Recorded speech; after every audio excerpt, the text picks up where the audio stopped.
আপনারা যারা আইএলটিএস কে ভয় পাচ্ছেন, আইএলটিএস ছাড়া ইংল্যান্ডে পড়াশোনা করাতে ইচ্ছুক, তাদের ব্যাপারে একটি নিউজ হচ্ছে, আপনার যদি ব্যাচেলর প্রোগ্রামে হোক সেটা ন্যাশনাল ইউনিভার্সিটির 4 ইয়ার্সের ডিগ্রি অথবা বাংলাদেশের যে কোনো প্রাইভেট ইউনিভার্সিটির 4 ইয়ার্সের ডিগ্রি যদি আপনার থাকে, সেক্ষেত্রে আইএলটিএস ছাড়াই প্লেসমেন্ট টেস্টের মাধ্যমে ইংল্যান্ডে অ্যাপ্লাই করতে পারবেন।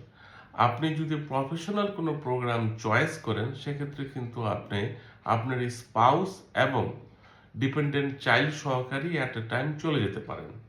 এরকম কিছু ইউনিভার্সিটিস আছে ইংল্যান্ডে, যেগুলো আপনার মিডিয়াম অফ ইনস্ট্রাকশনের সার্টিফিকেট অ্যাকসেপ্ট করবে অথবা প্লেসমেন্ট টেস্টের মাধ্যমে আপনাকে অফার লেটার ইস্যু করবে।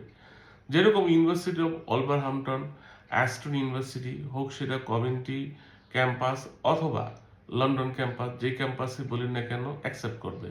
ইউনিভার্সিটি অফ অলভারহ্যাম্পটন আপনার মিডিয়াম অফ ইনস্ট্রাকশনের সার্টিফিকেট অ্যাকসেপ্ট করবে।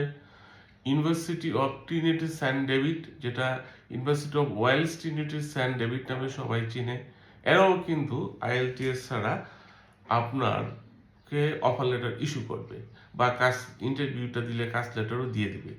এই যে বিষয়গুলাই অনেকেই জানেন না, অনেকে আইএলটিএস ভয় পাচ্ছেন বা দেওয়ার পরেও আপনার কাঙ্ক্ষিত স্কোর আসতেছে না, বা যারা ন্যাশনাল ইউনিভার্সিটির স্টুডেন্ট আছেন, 4 ইয়ার্সের degree complete, professional program choice করতে চাচ্ছেন, স্পাউস নিয়ে যেতে চাচ্ছেন বা আপনি সিঙ্গেলি যেতে চাচ্ছেন না কেন, এটা কিন্তু একটা সুযোগ আইএলটিএস ছাড়া অ্যাপ্লিকেশন করা। এখন আইএলটিএসটা যেহেতু কম্পিউটার বেস, মোটামুটিভাবে কম্পিউটার স্কিল না থাকলে ভালো স্কোর তোলাটাও কঠিন। আপনারা চাইলে এই সুযোগটা নিতে পারেন। ইংল্যান্ডে কিন্তু আপনার ভিসার রিজেকশনের হারটা তুলনামূলকভাবে অন্যান্য ইউরোপিয়ান কান্ট্রির চেয়ে কম। সুযোগ যেহেতু আছে, কাজে লাগান, হয়তোবা আপনার লাইফ পরিবর্তন হবে। আপনার জন্য শুভকামনা।